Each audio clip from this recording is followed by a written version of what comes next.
Hi நண்பா, எல்லாருக்கும் வணக்கம். உங்கள் வெங்கடேசன், சென்னை பலவரம் மீன் துணியில் கிடக்காரு. இன்றைக்கி போயிருந்தோம் மீனுக்கான வேட்டை. எங்களுக்கு விரால் மீன் பாருங்கள்.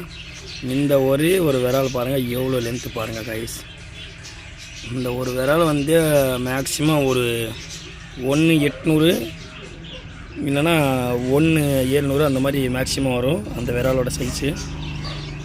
நாங்கள் இது வந்து 9 மீன் இருக்கும். இது வந்து நம்மளோட பல்லவரம் ஃபிஷ்ஷிங் கிங் நம்மளோட சேனல், ஸ்னேக்கெட் சேனல். நம்ம எப்போ பார்த்தாலும் நிறைய வீடியோஸ் போட மாட்டோம், வெறும் ஸ்னேக்கெட் வீடியோ தான் நிறையா போடுவோம். ஸோ இது எந்த ஃப்ராகில் அடித்தோம் பார்த்தாக்கா, நம்ம fire fox frag 12 gram 12 gram ஃப்ராகில் அடித்தது. ஃபயர் ஃபாக்ஸு 10 மீன் அடித்தோம். ஃபயர் ஃபாக்ஸு பிளாக் கலர், நல்லா செம்மையான ஒரு ரிசல்ட்டு. நம்ம சேனல் மறக்காமல் லைக் போட்டு